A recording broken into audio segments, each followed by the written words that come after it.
Every Sunday morning, Ethan Cole disappeared. For a man whose name appeared regularly in financial magazines and business headlines, disappearing was not easy. His schedule was normally controlled down to the minute. Meetings began at 8. Private calls were arranged days in advance. Drivers waited outside buildings before he even stepped through the doors. Assistants knew which coffee he preferred and which restaurants had private rooms where no one would interrupt him. At 37, Ethan had built a life that most people could only imagine. He owned a multinational investment company headquartered in Manhattan. He lived in a glass-walled penthouse overlooking Central Park. He had a private driver, a security team, and more money than he could reasonably spend in several lifetimes. But none of that followed him on Sunday mornings. At exactly 8:15, Ethan would leave his apartment wearing dark jeans, a plain gray sweater, and an old black watch that had belonged to his father. He would drive himself across the city and park several blocks away from a small neighborhood diner called Miller's. The diner was nothing special. It had faded red booths, scratched wooden tables, a bell above the front door, and a coffee machine that seemed to be older than some of its customers. The walls were decorated with photographs of local baseball teams and framed newspaper clippings from decades ago. It was the kind of place Ethan could have purchased without noticing the cost. Yet every Sunday, he came there alone. And every Sunday, he sat at the same table. Table 7. Maya Bennett had noticed that habit long before she understood it. She was 31 and had been working at Miller's for almost 3 years. She knew the regular customers by their breakfast orders. Mr. Harris wanted 2 eggs over easy. The elderly couple near the window shared 1 stack of pancakes. The construction workers came in after 9 and ordered enough food to fill half the kitchen. Then there was Ethan. He always arrived at 8:15. Always alone.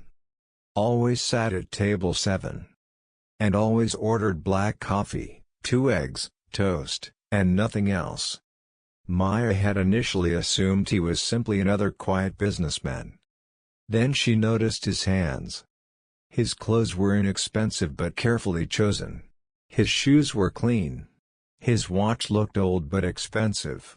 More importantly, he carried himself like someone accustomed to rooms falling silent when he entered them. But he never behaved that way at Miller's. He held the door open for elderly customers. He thanked the kitchen staff. He never complained about delays. And he always left a generous tip. Still, he rarely spoke. For months, Maya had respected that silence. Until one Sunday morning in late October. Ethan sat at table 7 with his coffee untouched. Outside, rain tapped softly against the windows. The diner was quieter than usual, and Maya was wiping down the counter when she glanced toward him. Something was different.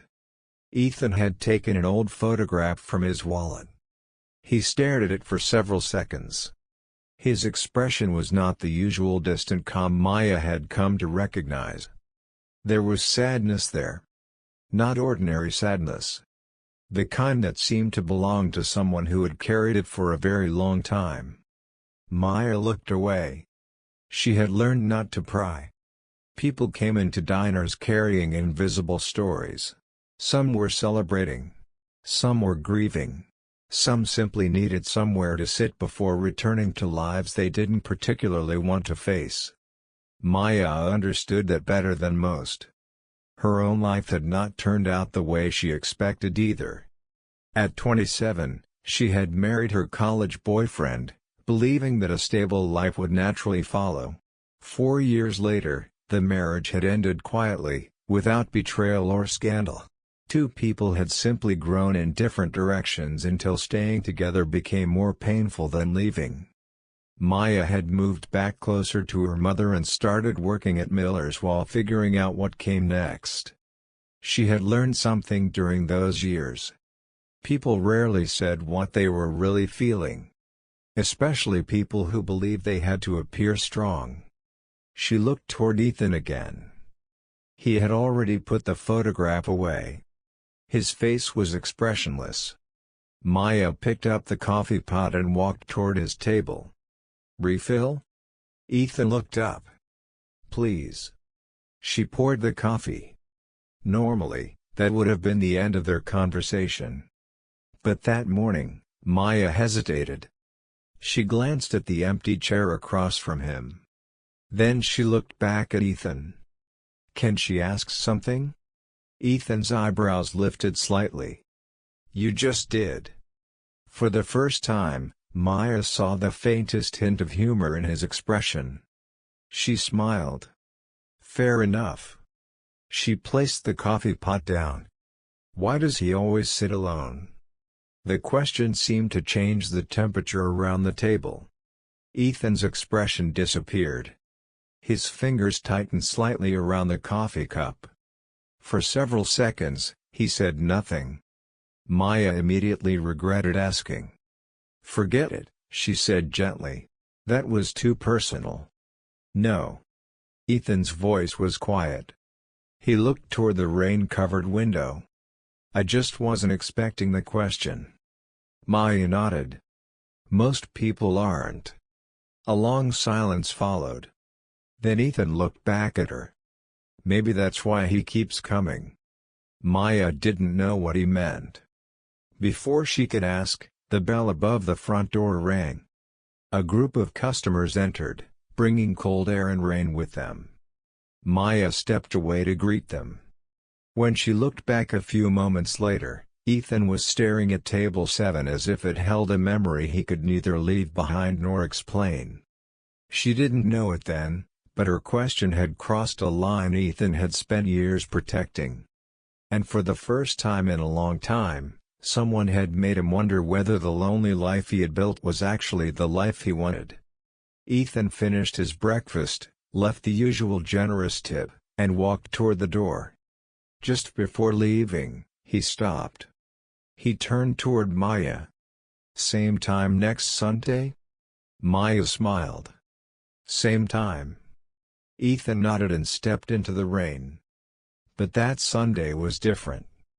Because for the first time, Ethan was not returning to Miller's simply because he needed somewhere to sit. He was returning because someone there had finally made him want to be seen. Part 2, The First Sign. The following Sunday, Maya arrived at Miller's before sunrise. She tied her dark hair into a loose ponytail, slipped on her apron, and began preparing the tables before the first customers arrived. The diner smelled of fresh coffee, toasted bread, and the cinnamon rolls Mrs. Miller baked every weekend. At 8:05, Maya caught herself looking toward the front door. She immediately frowned at herself. There was no reason to expect Ethan. He had been coming to Miller's for months. One conversation did not mean anything had changed. Still, at 8:14, Maya glanced at the clock again. At exactly 8:15, the bell above the door rang. Ethan walked inside. Maya tried not to smile. He wore the same dark jeans and a charcoal sweater. His hair was slightly damp from the morning rain, and his expression was as composed as ever. But something about him seemed different. He looked less distant. "Good morning," Maya said. "Good morning. Table 7? Ethan looked toward the familiar corner. "Of course." Maya grabbed a menu even though neither of them needed it. When she reached his table, she placed it in front of him. "Coffee? Please." "And the usual?" Ethan looked at her for a moment. "The usual." Maya turned toward the counter. Then she heard him speak. "Maya." She stopped. It was the first time he had used her name. She turned around. "Yes? Thank you." She smiled slightly. "For the coffee?" "For last Sunday." Maya didn't know how to respond. She simply nodded. "You're welcome." She returned to the counter.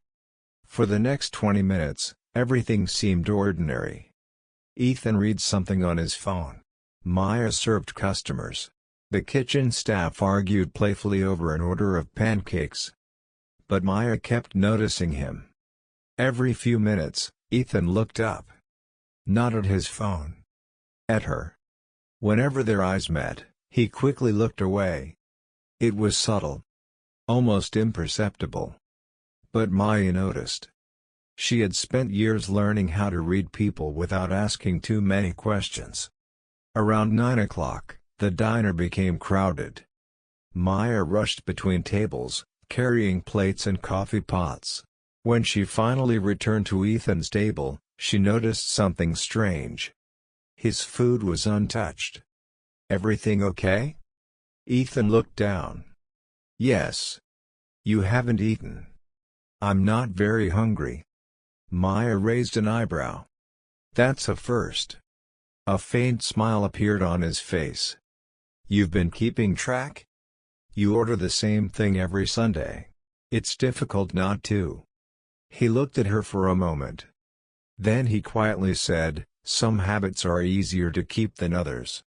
Maya sensed the sadness behind the words. Before she could respond, Ethan's phone began vibrating. He glanced at the screen.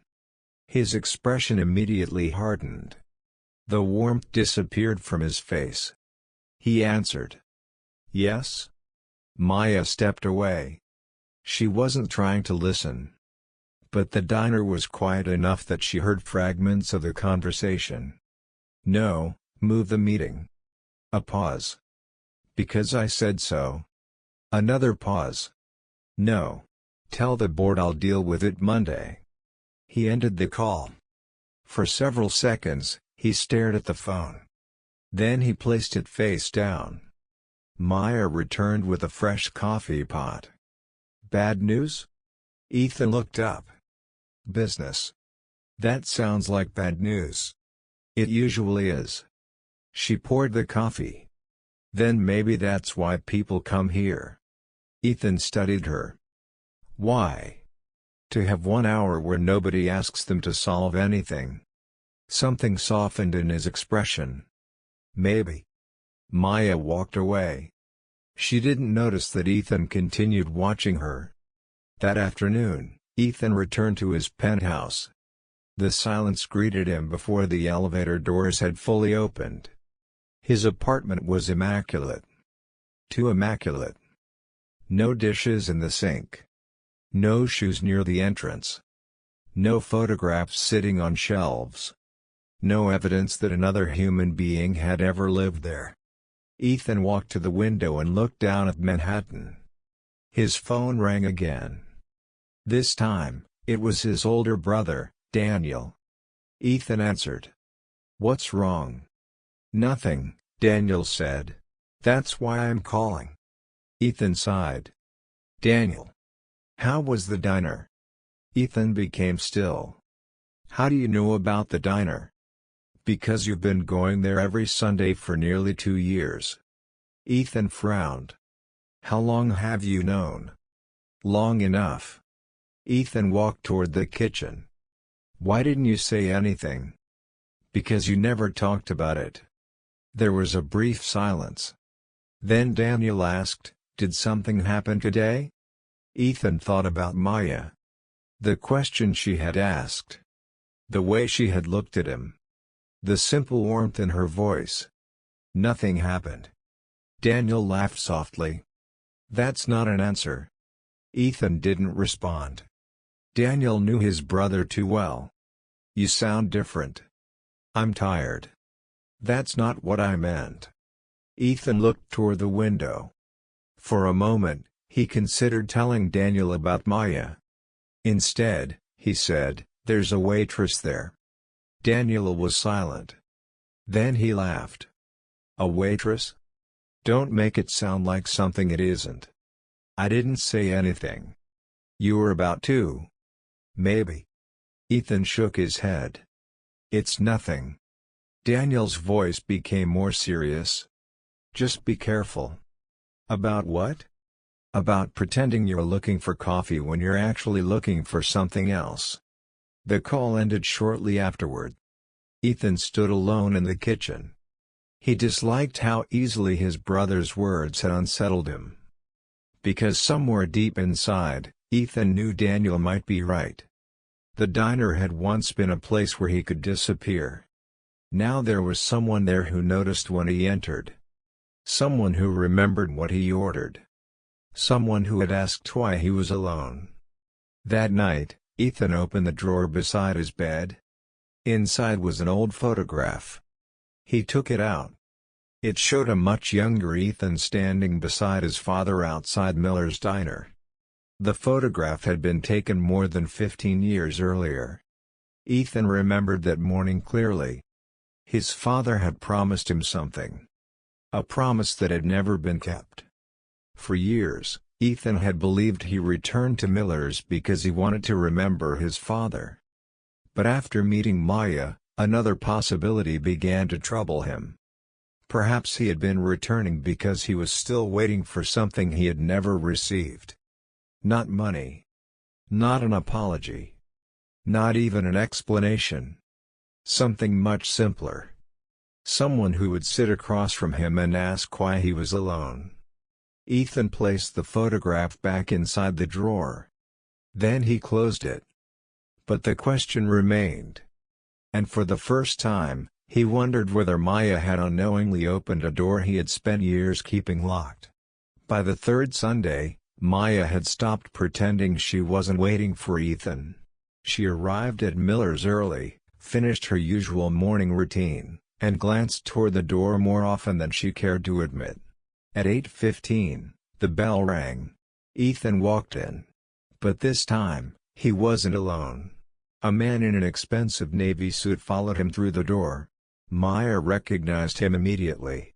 Daniel Cole had the same sharp features as Ethan, though his expression was warmer and less guarded. He looked around the diner with mild curiosity before saying something to Ethan that made his younger brother shake his head. They walked toward table 7. Maya approached with 2 menus. "Good morning." Ethan looked at her. "Morning." Daniel smiled. "So this is the famous table 7. Ethan gave him a warning look. Maya raised an eyebrow. "Famous?" Daniel pulled out a chair. "Apparently, my brother has been coming here for years." "Daniel." "What?" Ethan looked irritated. Maya tried not to smile. She placed the menus on the table. "Coffee?" Daniel looked at Ethan. "Does he always drink it black?" "Every Sunday." Daniel laughed. "Of course he does." Ethan leaned back. "Are you two going to discuss me as if I'm not sitting here?" Maya smiled. "Depends. Are you tipping well?" For the first time, Ethan laughed. It was quiet and brief, but real. Maya noticed. So did Daniel. Daniel looked at his brother with an expression that said more than words could. Ethan immediately stopped smiling. The conversation moved on. But something had changed. For the first time, Maya saw Ethan relax around another person. Daniel ordered pancakes and eggs. Ethan ordered his usual breakfast. While Maya walked away, she heard Daniel say something quietly. "You should tell her." Ethan's voice was low. "Not here." Maya didn't hear the rest. She told herself it wasn't her business. Still, the words stayed in her mind. "Tell her what?" The answer came later that morning. Around 10, the diner became crowded. Maya was carrying a tray when a woman near the entrance suddenly recognized Ethan. She stopped. Her eyes widened. "Mr. Cole?" Ethan turned. The woman looked embarrassed. "I'm sorry. I didn't realize." Ethan's expression changed instantly. The warmth disappeared. "Good morning." The woman looked toward Maya. Then back at Ethan. "You own Cole Investments, don't you?" Maya froze. Ethan said nothing. The woman continued.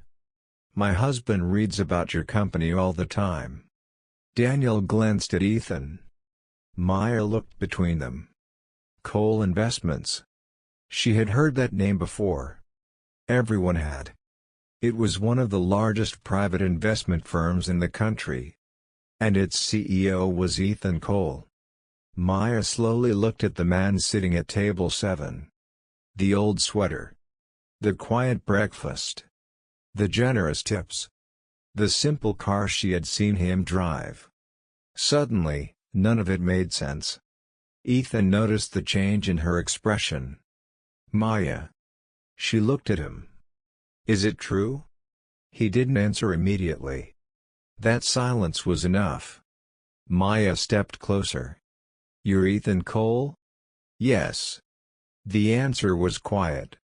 Almost apologetic. Maya stared at him. For months, she had assumed he was a businessman who preferred privacy.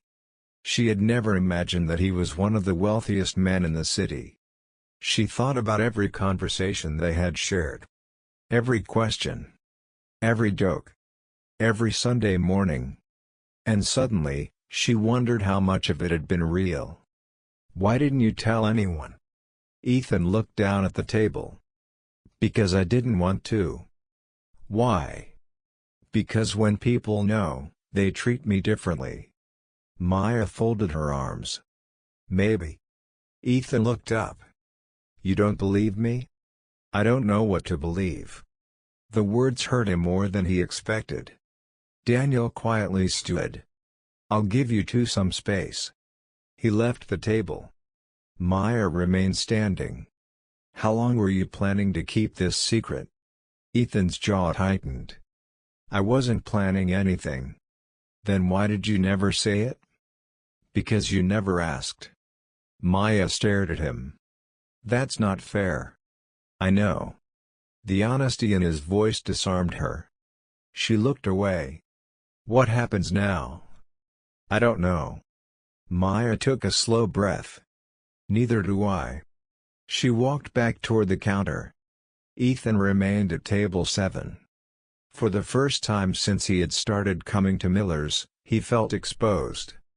Not because someone had discovered his wealth. He had spent his entire adult life being watched by strangers. What frightened him was Maya's silence. She was no longer looking at him the way she had before. And Ethan realized something he hadn't expected. He cared. He cared whether she believed him. He cared whether she thought every conversation between them had been some kind of performance. Most of all, he cared whether she would still talk to him next Sunday. That evening, Maya was closing the diner when she found something beneath table 7. It was a photograph. She picked it up. The picture showed a teenage Ethan standing outside Miller's beside an older man. His father. On the back of the photograph was a handwritten sentence. Sunday, 8:15. Don't be late. Maya stared at the words. She suddenly understood that Ethan's attachment to table 7 had nothing to do with convenience. There was a story behind it. A story he had never told her. And for the first time, Maya wondered whether the billionaire sitting alone every Sunday had not been hiding his wealth from the world. Perhaps he had been hiding his pain. The photograph stayed in Maya's hand for several seconds. She knew she should put it somewhere safe and wait for Ethan to return. Instead, she turned it over again. The handwriting on the back was faded, but the message was clear. Sunday, 8:15. Don't be late. There was no name. No explanation. Only a date and a time that seemed to mean far more to Ethan than Maya could understand. She placed the photograph inside the diner's lost and found drawer and locked the front door. But she barely slept that night. By Monday morning, Ethan's secret had become impossible to ignore. Not his money. Not his company. The photograph. For months, Maya had watched a wealthy man come into an ordinary diner every Sunday morning and behave as though he were trying to escape the world. Now she knew there was a reason. She just didn't know what it was. On Tuesday afternoon, Daniel walked into Miller's. Maya was wiping down the counter when she noticed him. He approached with his hands in his coat pockets. "Is Ethan here?" "No." Daniel nodded. "I figured." Maya hesitated. Then she reached beneath the counter and took out the photograph. "Someone left this behind." Daniel's expression changed the moment he saw it.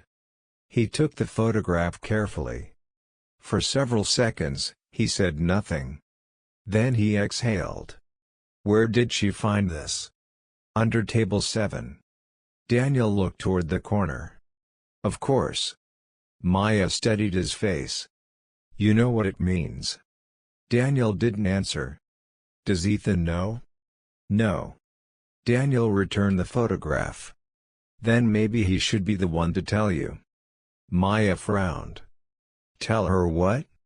Daniel looked at her. "The truth about why he goes there." She waited. Daniel seemed to struggle with whether he should say more. Finally, he pulled out a chair.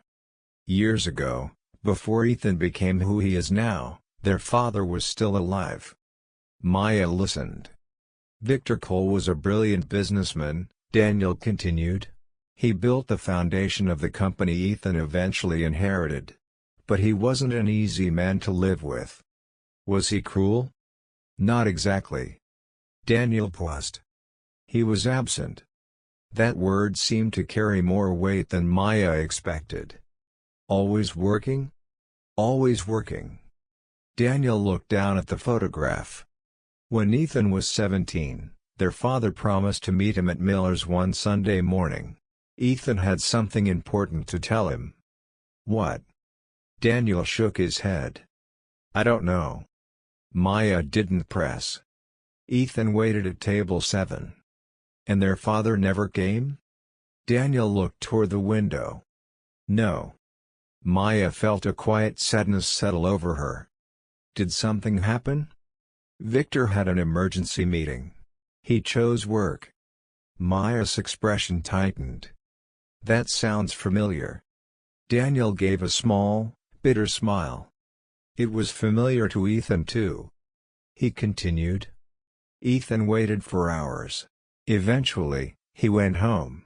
Their father didn't return until late that night." Maya looked at the photograph again. "Did Ethan ever forgive him?" "That's complicated." Daniel leaned back. "Victor apologized. Ethan accepted the apology. But something changed after that." "What?" "He stopped expecting people to keep their promises." Maya remained silent. Daniel continued. "Years later, Ethan started building the company himself.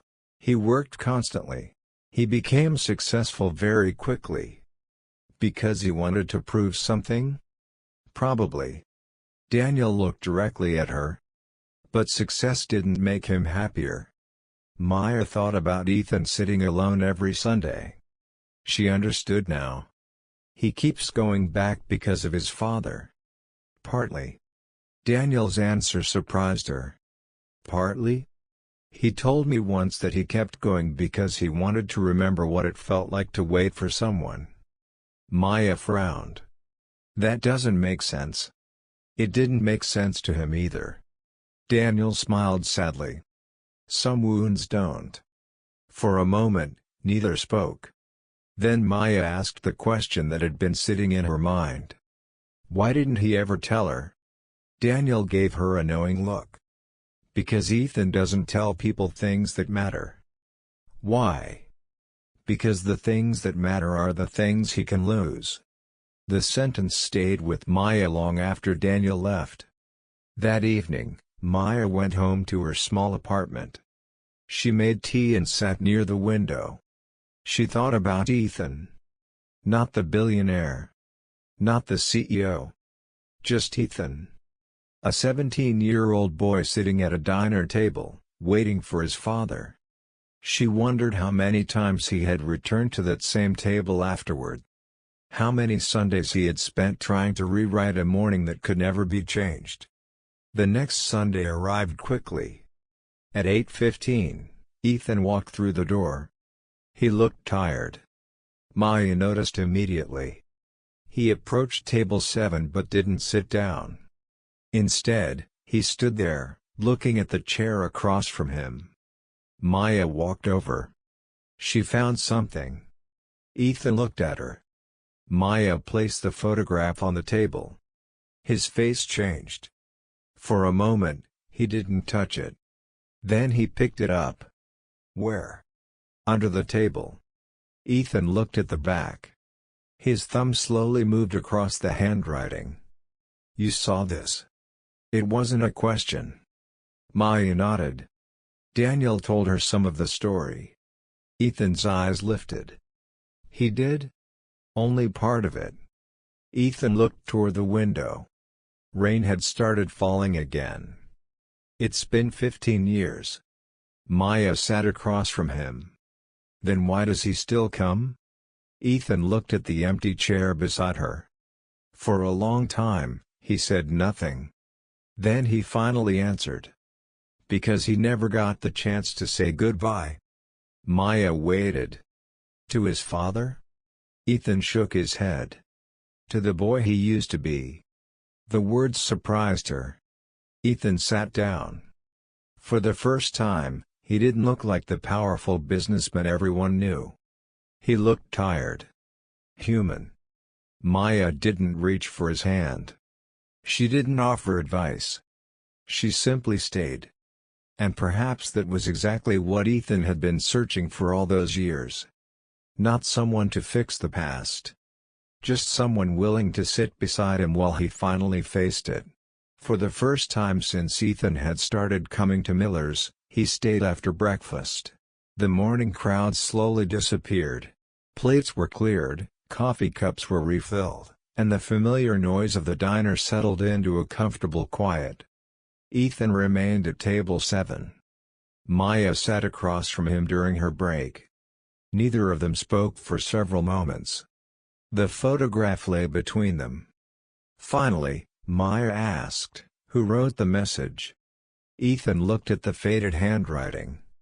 "My father." "Why?" "I don't know." "Did he ever explain?"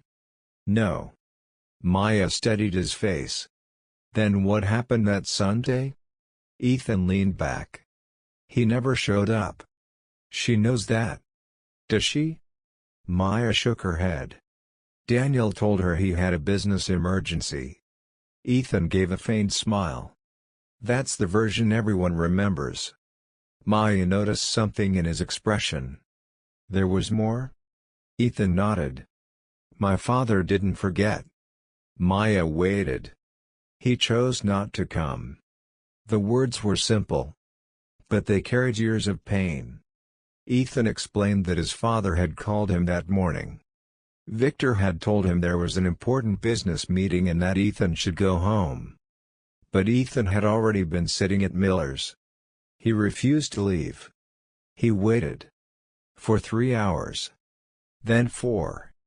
By noon, the waitress had started cleaning around him. Eventually, Ethan went home. His father arrived that evening. He brought no apology. Only an explanation. The company needed him. Maya's expression hardened. And Ethan? He needed his father. The diner became quiet. Maya looked down at the photograph. Why didn't he stop coming here? Ethan looked around the room. Because every Sunday, he told himself the next one would be different. Maya's heart tightened. She understood the feeling. Not the exact story, but the waiting. Waiting for someone to become more loving. Waiting for an apology.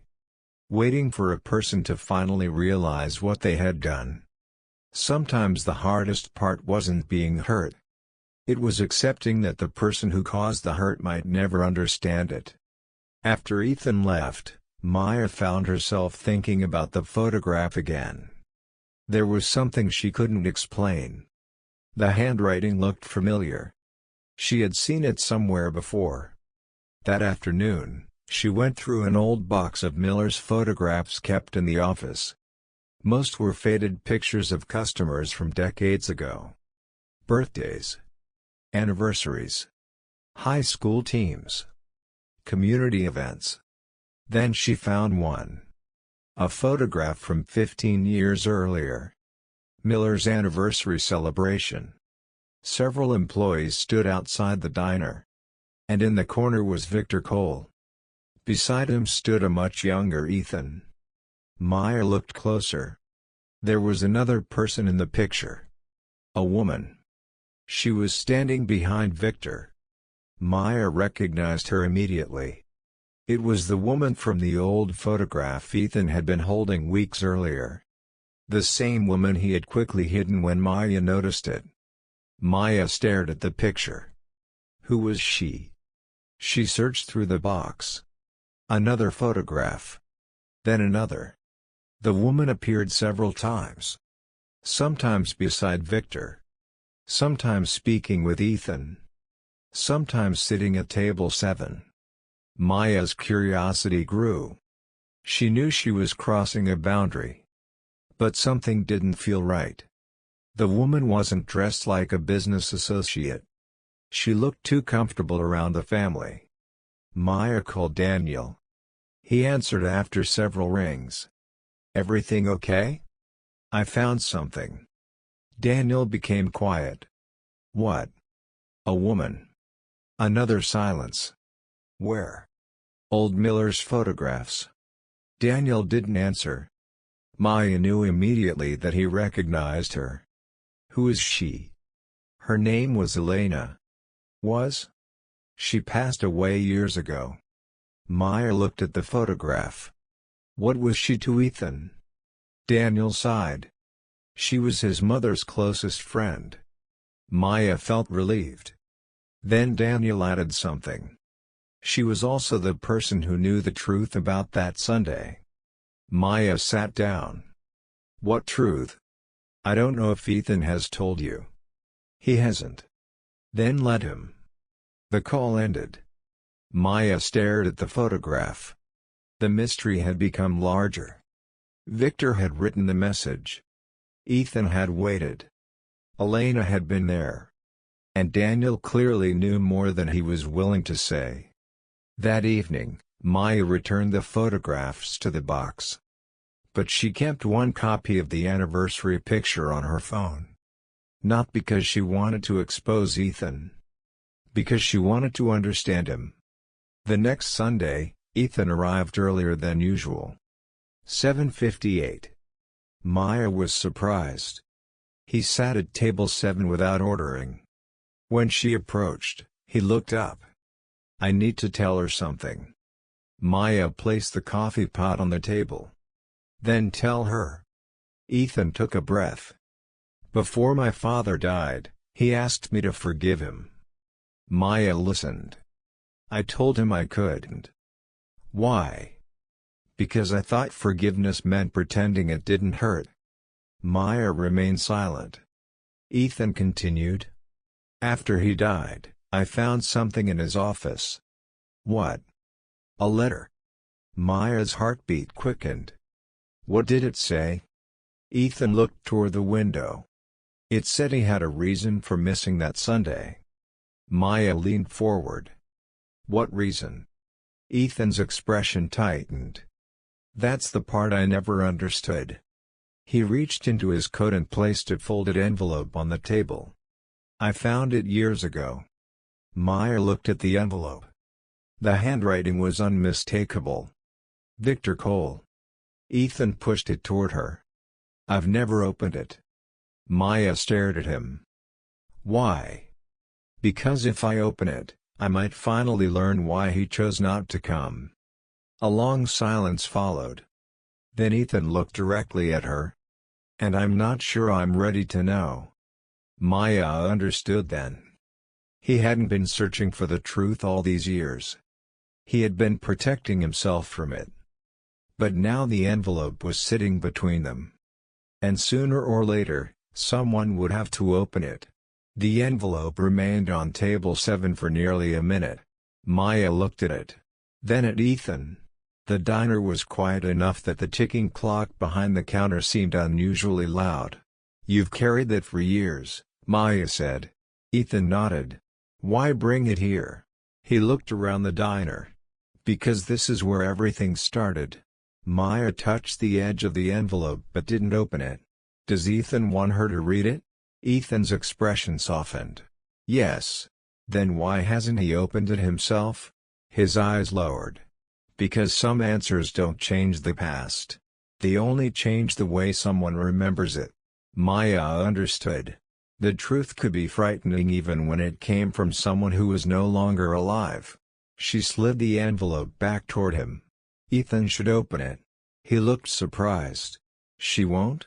No. Maya smiled faintly. It belongs to him. For several seconds, Ethan stared at her. Then he opened the envelope. Inside was a single handwritten letter. The paper had yellowed with age. Ethan unfolded it slowly. His eyes moved across the first few lines. Then stopped. His face became pale. Maya watched him carefully. What does it say? Ethan didn't answer. He read the letter again. Then once more. Finally, he placed it on the table. Maya didn't touch it. She waited. My father wasn't supposed to meet me that morning. Maya frowned. What? He wasn't the one who asked me to come. Ethan looked at the handwriting. He said the note was written by someone else. Maya's eyes widened. The message? Ethan nodded. The handwriting looked like his. But it wasn't. He took a breath. My father said someone had asked him to stay away from Miller's that morning. Who? Ethan looked at her. Elena. Maya immediately remembered the photographs. His mother's friend? Yes. Why? Ethan shook his head. The letter doesn't say. Maya sat back. Then what does it say? Ethan read the final paragraph silently. His expression became increasingly confused. He wrote that he had discovered something about Elena. What? He didn't know whether she was protecting someone or protecting herself. Maya felt a chill. Did he say anything else? Ethan nodded. He told me not to trust everything I remembered about that Sunday. The diner suddenly felt different. The simple story Ethan had carried for 15 years had begun to fall apart. He had believed his father simply chose business over him. Now there was another possibility. Someone had deliberately kept them apart. Maya looked at the photograph. Did Ethan ever confront Elena? She died before I found a letter. Then he never knew. No. Did Daniel know? Ethan shook his head. He didn't know about the letter. Maya thought carefully. Then someone else might. Ethan looked at her. Who? Maya hesitated. I don't know. That uncertainty frightened both of them. For years, Ethan had blamed himself for becoming emotionally distant. He had blamed his father for choosing work. He had blamed himself again for never forgiving him. But now there was a missing piece.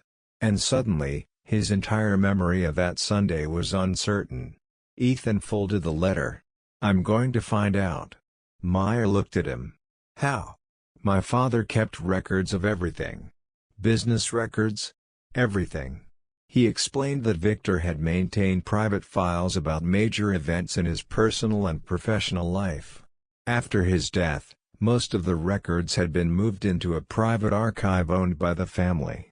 Ethan had never searched the files connected to Miller's. Until now. Maya could see the decision forming in his mind. He was no longer willing to sit at table 7 and wonder. He wanted the truth. But Maya also sensed something else. This wasn't only about Ethan's father anymore. It was about Ethan himself. He had spent 15 years believing that people left because he wasn't worth staying for.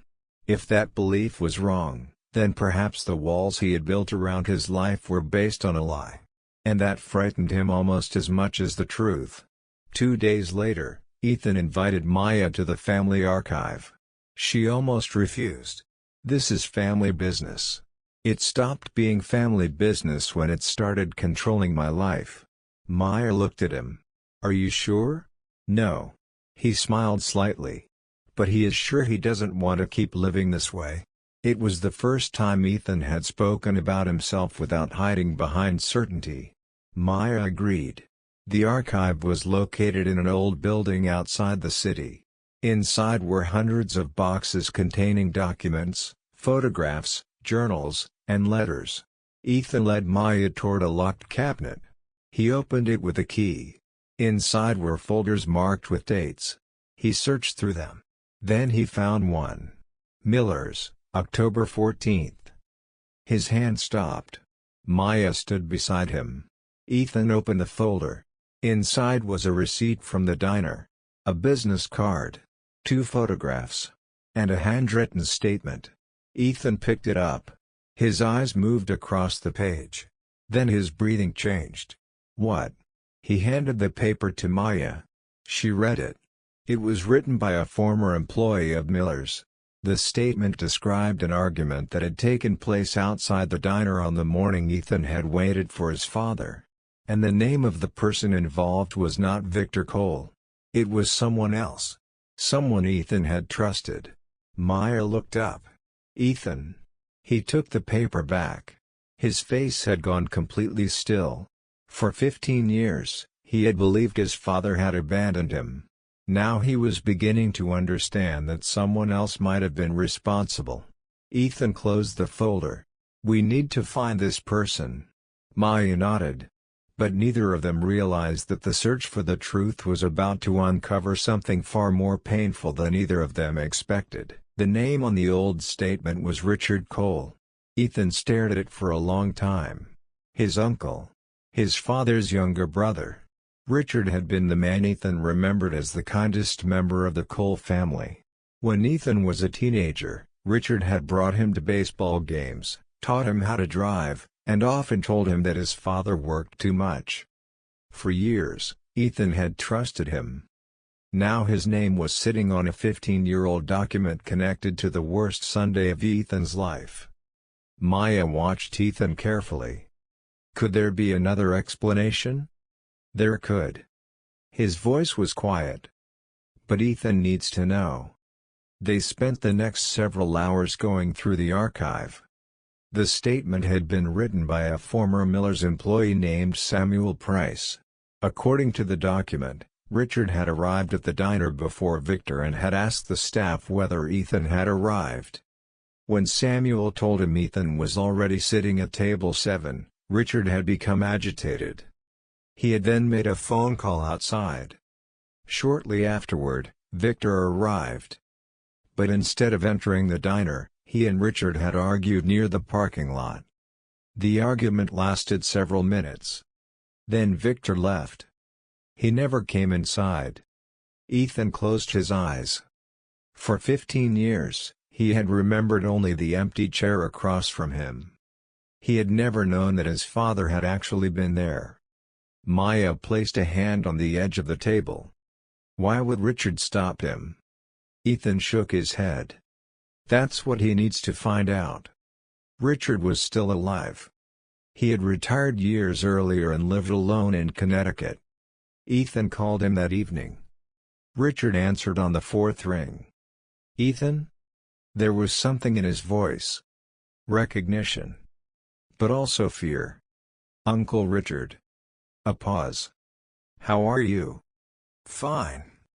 Ethan looked at the old statement lying on the table. "I found something in Father's archive." Silence. "What did you find?" "A report about Miller's." Richard didn't respond. Ethan continued. "October 14th. 15 years ago." The silence became longer. Then Richard exhaled. "Where are you?" "At home." "Come see me." Ethan's eyes narrowed. "Why?" "Because some things shouldn't be discussed over the phone." The call ended. Maya looked at him. "He knows." Ethan nodded. "Or he's afraid." The next morning, Ethan drove to Connecticut. Maya went with him. Neither of them spoke much during the drive. When they arrived, Richard was waiting on the porch of a modest house surrounded by tall trees. He looked older than Ethan remembered. His hair had turned completely gray. His shoulders were bent. But his eyes were unchanged. They recognized Ethan immediately. Richard looked at Maya. She knows? Ethan stepped forward. She knows enough. Richard nodded slowly. Then it's time.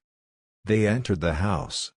Richard poured 3 glasses of water but barely touched his own. Ethan placed the statement on the table. Why did you stop Father from meeting Ethan? Richard stared at the paper. Because he wasn't supposed to meet you. Why? Richard looked at him. Because your father had discovered that I was stealing from the company. Ethan froze. Maya remained silent. Richard continued. It wasn't millions at first. Small transfers. Accounts that no one monitored closely. You stole from him?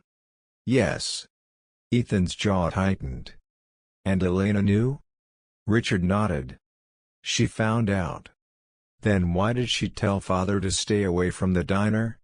Richard looked down. Because she was afraid. Of you? Yes. The room became silent. Ethan stood. Why didn't Father tell me? Because he thought he could handle it himself. Then why did he leave? Richard closed his eyes. Because I threatened him. Ethan stared at him. Richard explained that he had told Victor he would expose embarrassing family information if Victor reported him to the authorities. Victor had been furious. But he also knew that Ethan was waiting at Miller's. Richard had used that knowledge. He told Victor that if he went inside and confronted him while the family was falling apart, Ethan would become involved in the scandal. Victor chose to protect his son. He left. But he wrote the letter later. He wanted Ethan to know that he had not abandoned him. Ethan's hands trembled. Why didn't he tell Ethan the truth? Because by the time he decided to, he was already sick. Richard's voice cracked. Your father wanted to protect you from the family mess. He thought silence would hurt less. Ethan laughed bitterly. Silence hurt for 15 years. Richard looked at him. I know. No. Ethan's voice hardened. You don't know. He pointed toward the old photograph. Ethan spent years thinking his father chose money over him. Richard lowered his head. And I let him believe it. Maya watched Ethan's face. The anger was obvious. But beneath it was something deeper. Grief. The kind that came from realizing that the pain someone had carried for years had been built on incomplete information. Ethan turned toward the door. Richard called after him. Ethan. He stopped. Your father loved you. Ethan didn't turn around. Then he should have told him. Richard had no answer.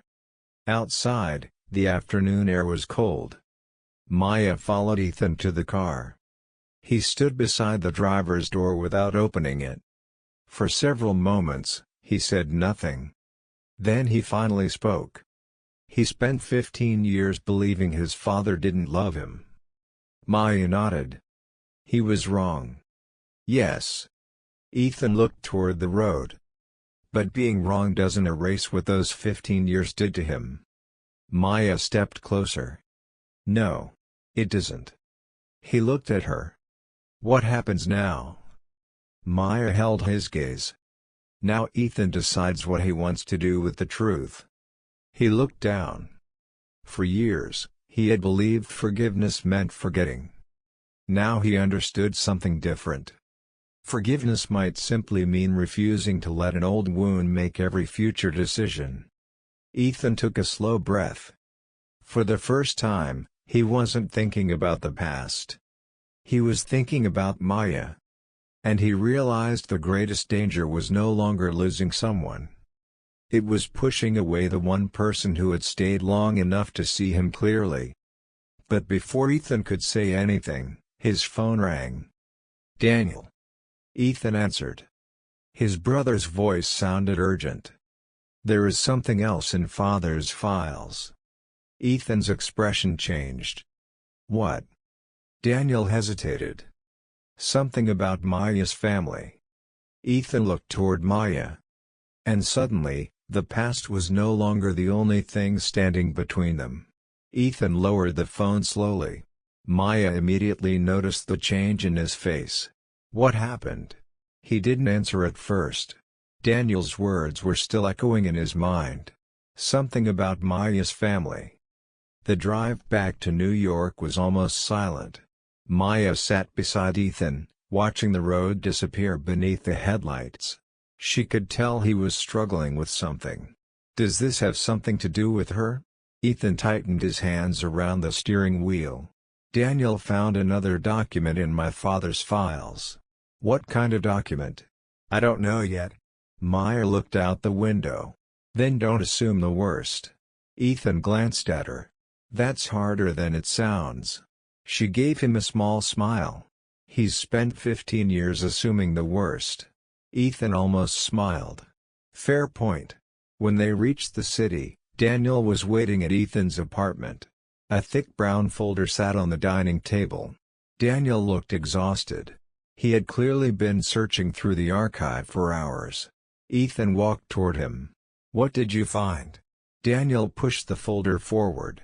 Your father's personal records from the year before that Sunday. Ethan opened it. There were bank statements, old letters, medical documents. Then he found a letter addressed to Victor. The sender was Claire Bennett, Maya's mother. Maya froze. That's her mother's name. Ethan looked at her. She stepped closer. Why would her mother be writing to his father? Ethan opened the letter. The first few lines were enough to make his expression change. Maya read over his shoulder. The letter was not about money. It was about a promise. Years earlier, Claire had worked at a small legal office that handled some of the Cole family's affairs. She had discovered that Richard was secretly transferring company funds into private accounts. She had confronted him. Richard had threatened her. Claire had gone to Victor. But before Victor could take action, Claire received another threat. Someone had warned her that if she continued investigating, her young daughter Maya could become involved. Maya covered her mouth. She remembered her mother talking about that period only vaguely. She had always believed Claire had left her old job because of stress. She had never known there had been threats. Ethan continued reading. Then he found something that made his hands stop. A second letter. This one was from Victor. It was addressed to Claire.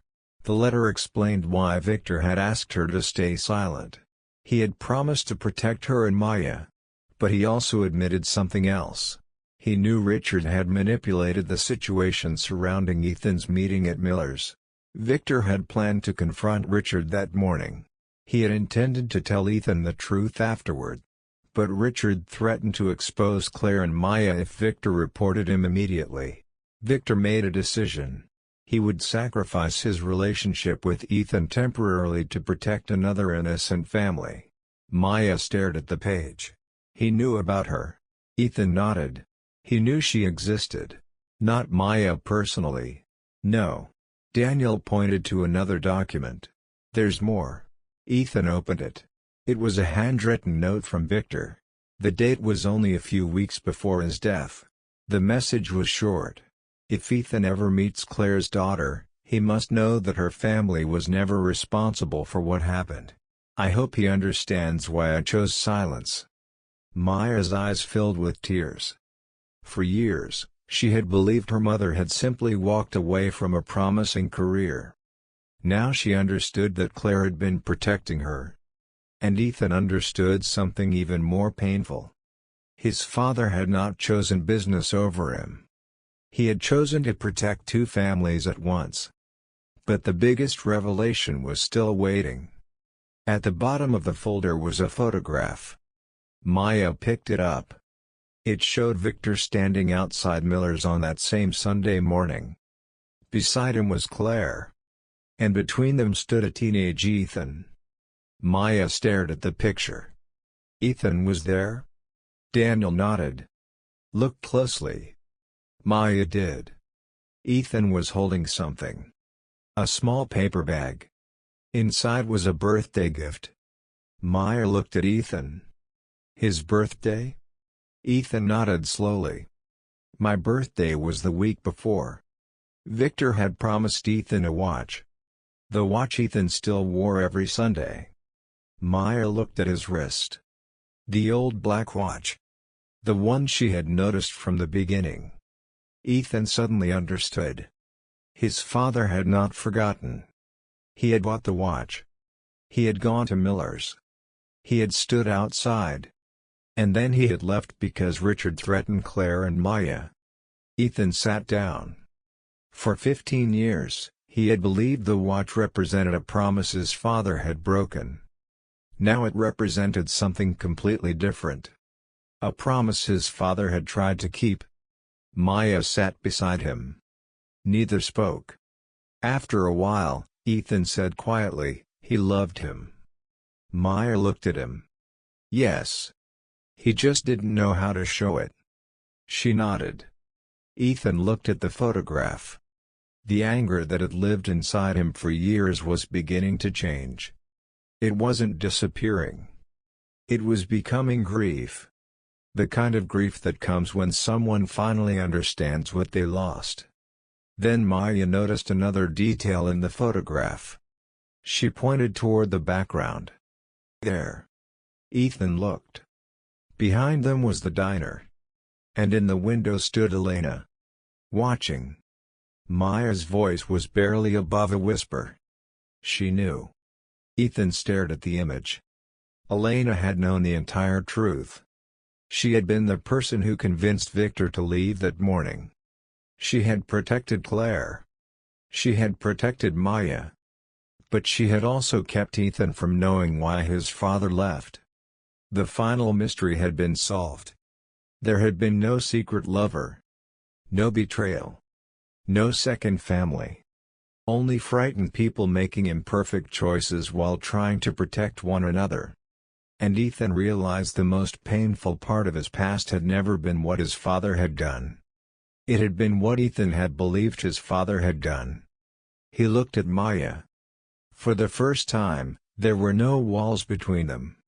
I should have told her everything from the beginning. Maya shook her head gently. Maybe. She looked at him. But now he can. Ethan took her hand. And for the first time in 15 years, he allowed himself to believe that the past did not have to decide what happened next. The truth did not make Ethan feel better immediately. For 15 years, he had carried a simple explanation for his father's absence. His father had chosen business. His father had chosen money. His father had chosen everything except him. It had been painful, but at least it had been simple. Now that explanation was gone. In its place was something much harder to carry. His father had loved him. He had tried to protect him. He had made mistakes. And Ethan had spent 15 years building an entire life around a misunderstanding. The morning after discovering the truth, Ethan returned to Miller's alone. He sat at table 7. Maya was working behind the counter, but she didn't interrupt him. For the first time, Ethan didn't need her to ask why he was there. He knew. He had come to say goodbye. Not to his father. To the version of the past he had carried for so long. Maya eventually brought him coffee. She placed the cup on the table. Breakfast? Ethan shook his head. Just coffee. She nodded. Then she started to walk away. Maya. She stopped. Can she sit for a minute? Maya smiled softly. Of course. She sat across from him. Ethan looked at the old watch on his wrist. He gave him this the week before that Sunday. Maya remembered the photograph. His father? Ethan nodded. He had promised to meet him here because he wanted to give him something. The watch. Yes. Ethan ran his thumb over the worn leather strap. For years, he thought this watch was proof that his father had broken another promise. Maya looked at him. And now? Now it feels like an apology that arrived 15 years late. Neither spoke for a while. Then Ethan said something Maya hadn't expected. He doesn't want to hate his father anymore. Maya reached across the table. She didn't say anything. Her hand rested near his. Ethan looked at it. then slowly placed his hand over hers. The gesture was simple. But for a man who had spent years avoiding emotional dependence, it meant everything. Later that afternoon, Ethan went to see Daniel. His brother was sitting in his office, surrounded by folders from their father's estate. "I read everything," Ethan said. Daniel nodded. "How are you?" Ethan thought about the question. "Angry." Daniel looked surprised. "Still?" "Not at father." He paused. "At the years." Daniel understood. "That's fair." Ethan sat down. "There is something else he needs to do." "What?" "Fix what father couldn't." Daniel waited. Ethan explained that Richard's thefts had never been fully addressed. Some of the money had been recovered. Some had not. But Ethan didn't want another legal battle to become the center of his life. He wanted to close the matter properly. Richard agreed to cooperate with the investigation and return what remained. The process took several weeks. It was uncomfortable. There were lawyers, financial records, old accusations, and painful conversations.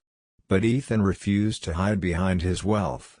For the first time, he handled a family problem without trying to control every outcome. He also contacted Claire Bennett. Maya's mother agreed to meet him. The meeting took place at a quiet cafe. Claire looked older than Ethan remembered from the photographs, but her expression was kind. "I'm sorry," she said. Ethan shook his head. "She doesn't need to apologize. I should have told Maya. She was protecting her." Claire's eyes filled with tears. "So was Victor." Ethan looked down. "Yes." For several minutes, neither spoke. Then Claire said something that stayed with him. "Your father regretted that day until the end." Ethan swallowed. Why didn't he tell him?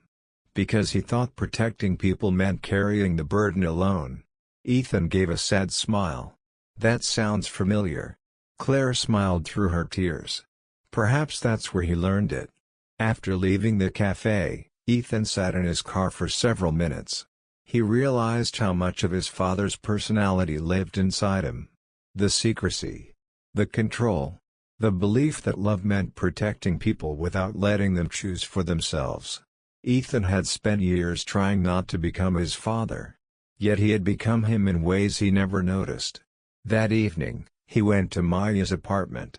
She opened the door and found him standing there without his usual confidence. "Everything okay?" Ethan nodded. "I need to tell her something." Maya stepped aside. He entered. "I've been thinking about what happened." Maya waited.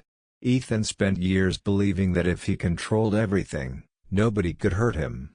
She smiled gently. "That sounds exhausting." It was.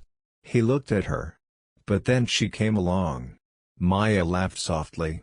"He talks about himself in the third person now?" Ethan smiled. "Maybe he's nervous. That happens." He took a breath. He doesn't want to build another life around fear. Maya's smile faded into something warmer. "What does he want?" Ethan looked directly at her. "Something real." The answer was simple. No promises about forever. No extravagant gifts. No grand declaration. Just honesty. Maya stepped closer. "Then start there." Ethan nodded. He reached for her hand. This time, he didn't hesitate. Weeks passed. Ethan changed his schedule. He stopped allowing work to consume every evening. He began having dinner with Daniel. He visited his mother more often. He even started taking Sunday mornings completely off. But he still went to Miller's. Only now, he didn't always sit at table 7. Sometimes he sat at the counter. Sometimes he brought Daniel. Sometimes he simply waited for Maya after her shift. The diner was no longer a place where Ethan went to remember pain. It had become the place where he had learned to let someone into his life. One Sunday morning, Maya joined him at table 7. Ethan looked at the empty chair beside him. "You know, this table used to feel like a prison." Maya looked around. "And now?" Ethan smiled. "Now it feels like the beginning." Maya reached for his hand. Outside, The rain had stopped. Sunlight slowly filled the windows. And Ethan finally understood something his father had never been able to teach him. Love was not about protecting someone from every painful truth. Sometimes love meant trusting them enough to face the truth together.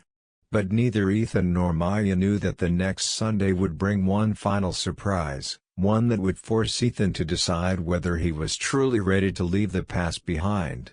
6 months later, Ethan no longer disappeared on Sunday mornings. His life had changed in ways that would have seemed impossible only a year earlier. The penthouse was still there. The company was still thriving. His name still appeared in financial newspapers. People still recognized him when he walked into expensive restaurants or business events. But Ethan no longer measured his life by those things. His calendar had changed first. Sunday mornings were blocked permanently. No meetings. No business calls.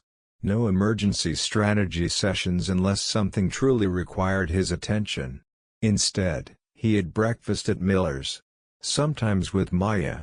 Sometimes with Daniel. And sometimes with both. The old corner table remained their favorite. Table 7. The same table where Ethan had once sat alone, staring at an empty chair and remembering everything he believed he had lost.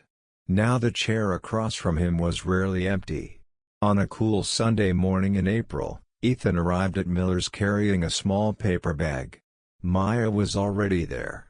She was finishing her shift at the counter when she noticed him. "You're early." Ethan smiled. "Only by 5 minutes. That's early for him." He laughed. "Fair." Maya glanced at the paper bag. "What's that?" "Something for you." She raised an eyebrow. "If it's expensive, it's going back." "It's not." She looked suspicious. Ethan placed the bag on the table. Maya opened it. Inside was an old photograph. She pulled it out carefully. It was the picture of Ethan and his father outside Miller's. But there was something different. The photograph had been restored. The faded colors were clearer. The faces were easier to see. And on the back, Ethan had written a new sentence. "Some promises take longer than a lifetime to understand." Maya read it quietly. Then looked at him. "Why give this to her?" "Because she helped him understand it." Maya smiled. "He did that himself." "Maybe." Ethan looked toward the window. "But he couldn't have done it alone." Maya reached across the table. Their hands met. There was no dramatic declaration. No expensive ring. No photographers. No announcement. Just two people sitting together on an ordinary Sunday morning. And that was exactly what Ethan had once believed he could never have. An ordinary life. A real one. Later that morning, Daniel joined them. He brought a box from the family archive. "I found something else." Ethan looked at him. "More secrets?" Daniel smiled. "Hopefully the last one." Inside the box was a small notebook. It belonged to Victor. Ethan opened it. Most of the pages contained business notes. But near the end, there was a handwritten entry. Ethan read it slowly. His father's words were simple. He had written about Ethan. About the mistakes he had made. About how success could never replace time with the people a person loved. And then there was one final sentence. "A man can spend his whole life building something valuable and still lose everything that matters if he forgets who he is building it for." Ethan closed the notebook. For several seconds, he couldn't speak. Maya squeezed his hand. He looked at her. There was no anger in his eyes anymore. Only acceptance. He finally understood that his father had not been perfect. Neither had Richard. Neither had Elena. Neither had he. Everyone had made choices out of fear. Some had protected others. Some had caused pain. Some had remained silent for too long. But the past did not have to become a sentence. Ethan folded the notebook and returned it to the box. Then he looked at Maya. "There's something he wants to ask." Maya smiled. "What?" "Would she like to have dinner with him tonight?" She laughed. That's what he needed to ask? I thought about something more impressive. Good choice. Ethan smiled. He had learned that love didn't need to be impressive. It needed to be honest. Months later, people who knew Ethan would notice small changes. He smiled more. He listened longer. He stopped checking his phone during dinner. He visited his mother every week. He called Daniel without needing a reason. And every Sunday morning, he still returned to Miller's. But he never sat alone anymore. Sometimes Maya joined him before her shift. Sometimes they shared pancakes. Sometimes they simply drank coffee and watched the world outside. The billionaire who once came to the diner to hide from his life had finally found a reason to stay present in it. He had learned that money could buy comfort, security, and opportunities. But it could not buy one honest question. It could not buy forgiveness. It could not buy trust. And it certainly could not buy the feeling of being truly seen. Maya had never fallen for Ethan because of his wealth. She had fallen for the man sitting quietly at table 7. The man who carried an old watch. The man who was still learning how to talk about pain. The man who finally understood that being strong did not mean carrying everything alone. One Sunday morning, as sunlight spilled across the table, Maya looked at him. Does he still come here because of his father? Ethan thought for a moment. Then he smiled. No. Why now? He looked at the woman sitting across from him. Because of what happened after. Maya smiled. Outside, the city continued moving. Cars passed. People hurried to work. Phones rang. Businesses opened. Life continued exactly as it always had. But for Ethan, something had changed forever. Table 7 was no longer a place of waiting. It was a place of beginning. And sometimes, the person who changes someone's life is not the person who gives them more. Sometimes, it is the person who looks at everything they already have and asks one simple question. Are you really happy? That question had changed Ethan's life. And perhaps that was the greatest gift Maya could ever have given him.